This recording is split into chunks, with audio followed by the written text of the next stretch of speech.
அஸ்ஸலாமு அலைக்கும் வரஹ்மத்துல்லாஹி வபரகாத்துஹு.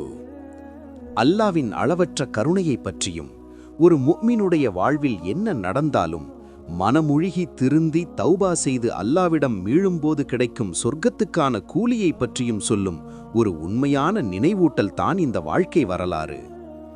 மும்பை நகரத்தின் பரபரப்பிற்கு இடையில் கதீஜா என்ற இளம்பெண் வாழ்ந்து வந்தாள். தான் நேசித்த ஒரு ஆணுக்காக தன்னுடைய உம்மா வாப்பாவின் பாசத்தையும் அவர்களின் அறிவுரைகளையும் மறந்து வீட்டாரின் விருப்பத்திற்கு எதிராக ஒரு மும்பைக்காரரை திருமணம் செய்து கொண்டாள். ஆரம்பத்தில் அவர்களுக்கு சுகமான வாழ்க்கை அமைந்தது. நல்ல வேலை, மகிழ்ச்சியான குடும்பம் என எல்லாம் சிறப்பாக சென்றது. ஆனால் அல்லாவின் சோதனைகள் முற்றிலும் எதிர்பாராத நேரத்தில் வந்தடைந்தது.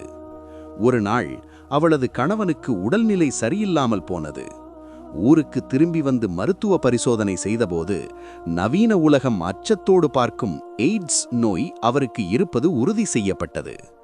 திருமணத்திற்கு முன் தான் வாழ்ந்த தவறான வாழ்க்கை முறையே இந்த நோய்க்கு காரணம் என்பதை அந்த கணவன் உணர்ந்தார்.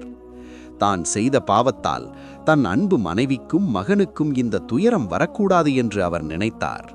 குடும்பம் சீரழிந்து விடுமே என்று பயந்து ஒரு விபரீத முடிவை எடுத்தார்.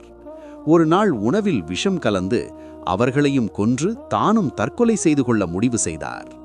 அந்த விஷம் கலந்த உணவை சாப்பிட்ட போதிலும் அல்லாவின் அளவற்ற கருணையால் கதீஜாவுக்கு உடனடியாக வாந்தி வந்து உயிர் பிழைத்துக் கொண்டாள். ஆனால் அவளது கணவர் மரணமடைந்தார். அவர் இறப்பதற்கு முன் எழுதி வைத்த ஒரு கடிதம் கதீஜாவின் வாழ்க்கையையே புரட்டி போட்டது.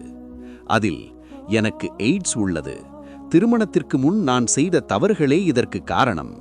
என் அன்பான மனைவியையும் மகனையும் இந்த நோய் பாதிக்கக்கூடாது என்று கருதித்தான் நான் இப்படி செய்தேன் என்று எழுதியிருந்தது.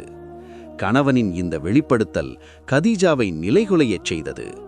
தொடர்ந்து நடத்திய சோதனையில் கதீஜாவிற்கும் நோய் பாதிப்பு இருப்பது உறுதியானது. இனி தான் இல்லாத உலகம் தன் மகனுக்கு துணையாக இருக்க வேண்டும் என்றும் அவனுக்கு நோய் பரவக்கூடாது என்றும் நிலைத்த கதீஜா தன் மகனை தன் பெற்றோரிடம் ஒப்படைத்துவிட்டு மீண்டும் மும்பைக்கே திரும்பினாள். நாட்கள் செல்ல செல்ல நோய் முற்றி மரணம் நெருங்கியபோது இப்போது வளர்ந்து திருமணமாகி மகிழ்ச்சியாக வாழும் தன் மகனை ஒருமுறை பார்க்க வேண்டும் என்று அவள் ஆசைப்பட்டாள். விவரம் அறிந்து வந்த மகன் தன் தாயின் நிலையை பார்த்து கதறி அழுதான். உம்மாவை வீட்டுக்கு கூட்டிக் கொண்டு வர அவன் ஆசைப்பட்டான்.